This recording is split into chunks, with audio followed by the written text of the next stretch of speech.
Doutor Oswaldo, boa tarde, tudo bem? Tudo bom, Solange? Cumpriu aquilo que ele disse, hein? Que ele ia estar comigo todas as terças-feiras. E quero agradecer, doutor, porque o pessoal tá amando, que eu falo assim, que é uma consulta em casa, né? É bom. Se for bom, tô aqui para te ajudar sempre.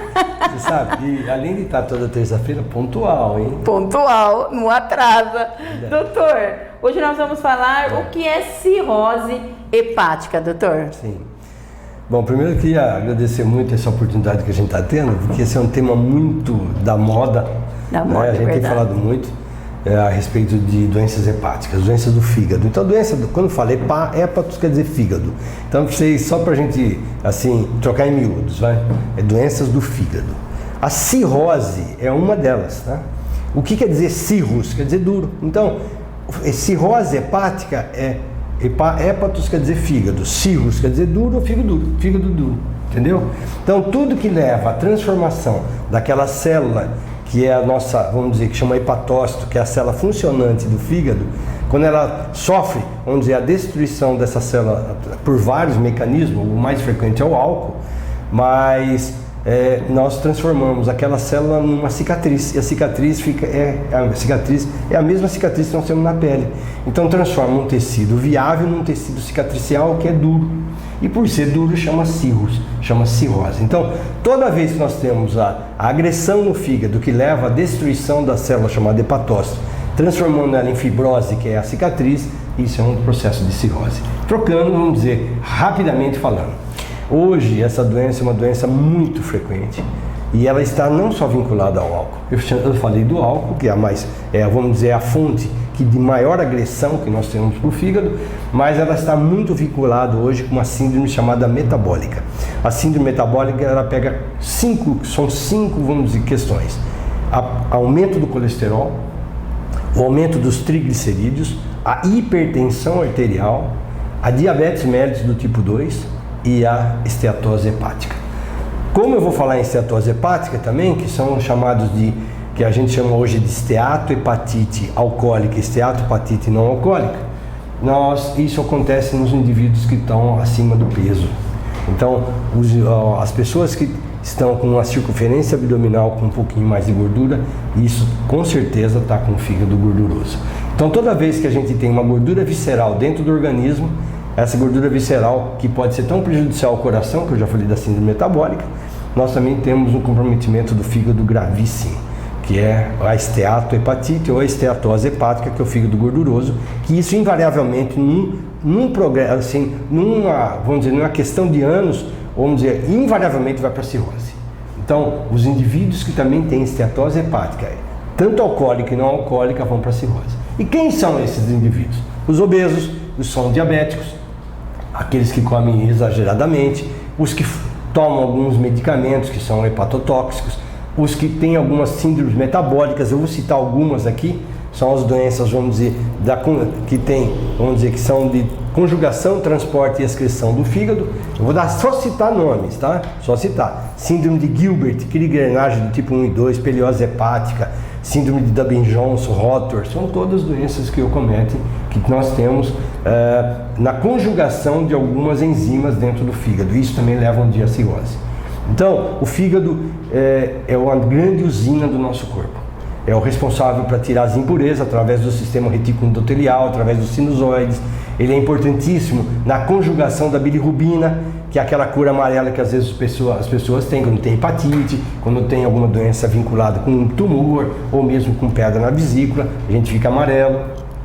Então tudo isso é o grande, vamos dizer, usina, é o grande, órgão que metaboliza tudo, né? Ele sofre muito com isso. Então, doutor, o fígado é um órgão extremamente importante. E como evitar, né, a cirrose e suas complicações? Já falei aqui. Primeiro, vamos falar álcool. A grande etiologia hoje é o excesso de bebida alcoólica. Ela pode ser qualquer uma, porque eu vou dar um dado para vocês entenderem.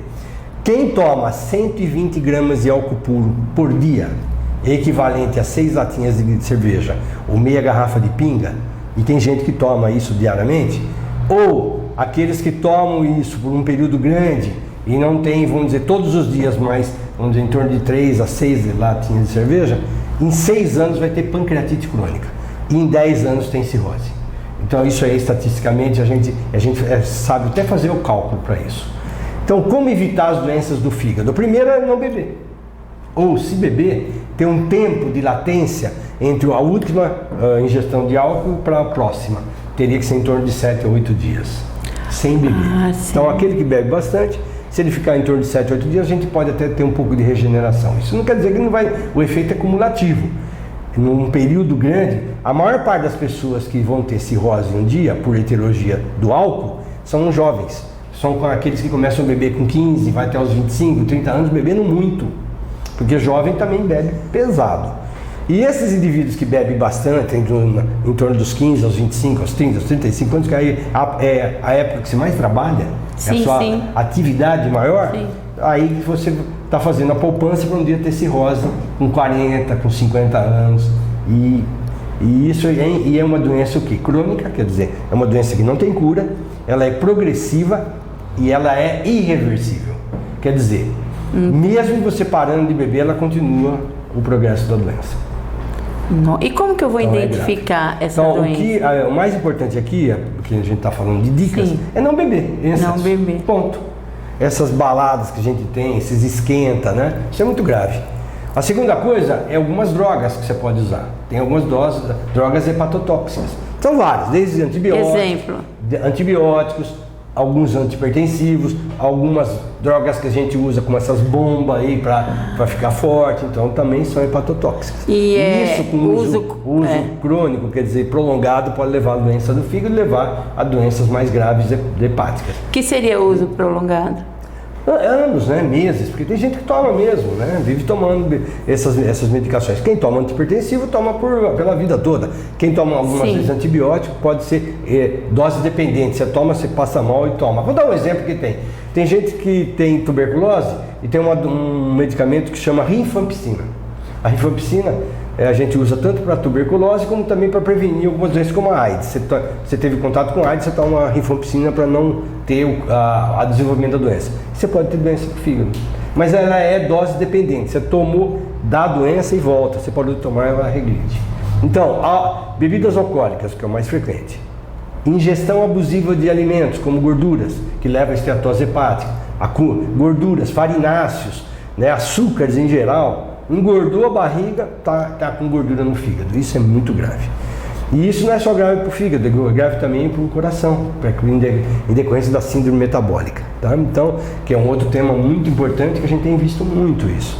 Tá? E outras doenças, como hepatites virais, pode ser hepatite ocasionada pelos vírus da hepatite A, pelos vírus da hepatite B, C. Hepatite A não dá, porque é hepatite que é em criança, mas a hepatite B, a hepatite C, hepatite delta, hepatite E levam a doença, pode cronificar e levar a cirrose. Então, outras causas, a ingestão de metais pesados, vou dar um exemplo, mercúrio, molibdênio, tungstênio, cobre, ferro, você pode levar também a doença do fígado. Tá? Então, tem intoxicação por algumas doenças metabólicas, já citei aqui algumas, falei alguns erros inatos do metabolismo, algumas doenças genéticas, que citei várias aqui, de Gilbert, Rotter, Durbin-Johnson, Krieger-Naja, peliose hepática, então tem uma série de doenças que também podem levar a isso. Tá? Então, você tem que estudar, mas as doenças do fígado são doenças assim muito frequentes e a gente tem como prevenir e também tratar.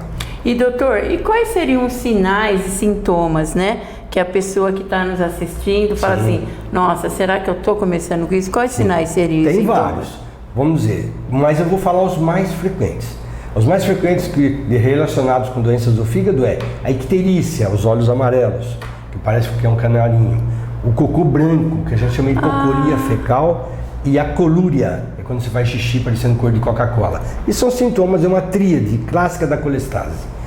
Mas não é só isso. Inapetência, a perda de vontade, perda de peso, né? E nos casos mais avançados, barriga d'água, circulação colateral, varize de esôfago. Então tem uma série de sinais e sintomas, sangramentos, discrasias sanguíneas, né? Então isso está tudo vinculado com doenças do fígado. E para terminar, doutora, que o doutor disse que é complicado mesmo, mas qual seria o tratamento? Então, depende da causa, né? Se a gente separar e vou falar rapidamente, se for álcool, tem que abandonar o álcool. Porque nós temos uma capacidade de regeneração muito grande. O doutor, cortando... Que é chamado, isso é importante falar, já estou falando de regeneração, o fígado regenera muito, através do que a gente chama de uma hiperplasia, tá? E uma hipertrofia das células remanescentes. Isso é chamado de quimerismo, então é importante. Agora, se for álcool, tem que abandonar o vício do álcool. Parar sempre. Eu vou cortar o senhor um pouquinho. Se for diabetes, acertar diabetes, porque diabetes também leva a doença hepática, que é esteatohepatite não alcoólica diabética. Se for por uso abusivos de alguns medicamentos, parar de tomar o medicamento. Então, dependendo da causa.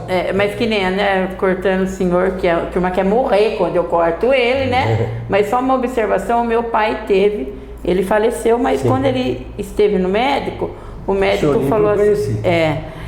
o médico falou assim para ele, olha, o senhor para de beber, mas o senhor tem 2 anos só de vida. Ele entrou até em depressão, mas o médico falou.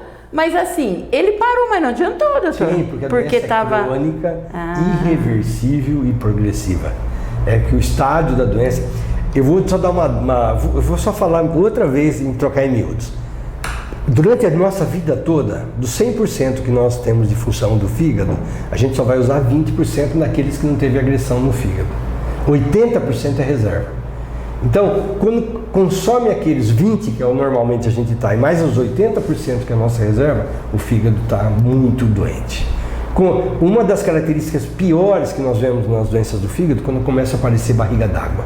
Quando começa a aparecer barriga d'água, a produção de algumas proteínas que são vinculadas com isso, que é chamada albumina, ela está muito deficiente, sem contar os fatores de coagulação. Por isso que os indivíduos que têm doença do fígado, eles têm doença, as suas discrasias sanguíneas associadas com aquela barriga d'água, parece que você está inchado. Então isso são características do que mostra que já existe uma insuficiência hepática. Isso é irreversível. Aí só o transplante. Ô doutor, assim, quem está nos assistindo, que ainda é jovem, está numa situação que está bebendo muito, né? Qual é a dica que o senhor deixa assim? Mas assim, tem algum exame que dá para... Não? Tem exame de seguimento, mas que a gente pede. São as provas de função hepática, antigamente chamado disso, que é as TGO, TGP, também chamado de... É bom fazer exame de prevenção? ALT, não precisa disso. Só se você já tiver algum sintoma. Por isso que tem que ir no especialista.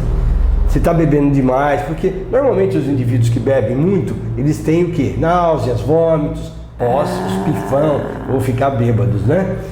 Mas isso não é do fígado, isso é do estômago, porque a agressão do álcool é diretamente no estômago. Então toda vez que a gente passa mal depois que tomou muito, né? E fala, amanheceu com dor de cabeça, ou tá vomitando, não tem nada a ver com o fígado, coitadinho. O fígado está sendo agredido, mas não é dele, isso é estômago. Que a primeira agressão que nós temos é a mucosa do estômago. Mas aí já está avisando que tem que parar. Não, isso quer dizer, quantas vezes a gente não toma poucas vezes em excesso? Que eu nunca bebi, né? Então, quando toma em excesso, você só vai ter os sintomas do excesso. Né? Agora, se você faz isso cumulado, o efeito é cumulativo, você toma todo dia, você toma toda semana, você toma assim, sem parar, você tem um efeito cumulativo. Aquilo que se agrediu vai agredindo, vai levando à insuficiência do fígado. Até um dia ele está, com insuficiência hepática, assim, vamos dizer, progressiva, é isso. Então, o que é mais importante é parar de tomar. O álcool a gente toma pouco e assim por um tempo menor, tá? Pode tomar. Não que não possa tomar, né? Mas tem que... tem que ter equilíbrio. A gente não tem que fazer apologia a quem fuma, quem bebe. Isso é livre-arbítrio. Nós temos o livre-arbítrio de escolher a nossa vida, né? Tem gente que escolheu comer mais, tem outros que escolheu jogar mais, tem outros que escolheu fumar, tem outros que escolheu beber, mas a gente tem que respeitar. Só até o momento que começa a fazer mal para ele e para os terceiros que estão com ele. Então, eu acho assim, parar de beber, fundamental. E jovens. Eu estou falando isso para os jovens, porque os jovens é aqueles que acham que não vai acontecer. Nós temos que viver, hoje em dia, nós temos que viver, pelo que a gente tem, vamos dizer, da progressão da nossa vida, pelo menos 80 anos. Pelo menos, a mulher está vivendo mais que o homem, 87, 90 anos. E o homem também está nessa faixa etária. Então, os primeiros 40 anos é o que a gente chama de poupança, para os outros 40 anos. Senão não aguenta.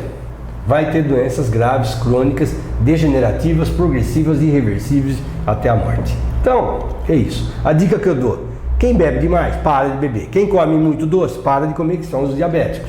Diabéticos têm que estar com a glicemia extremamente controlada. Isso é uma verdade. Quando você é jovem, você não sente nada. Passou de um determinado tempo, mais ou menos em torno dos 35, 45 anos, começa a ter sintomas graves. Doutor, muito obrigado, tá? Semana que vem nós vamos voltar aqui, porque muitas pessoas estão deixando pergunta. Você também que quer, né, fazer uma pergunta para o doutor Oswaldo, manda na página do programa Convívio, manda nesse telefone 998-3103-92, que o doutor Oswaldo vai estar respondendo. Vamos responder tudo, né? Se Deus quiser. Se Deus quiser.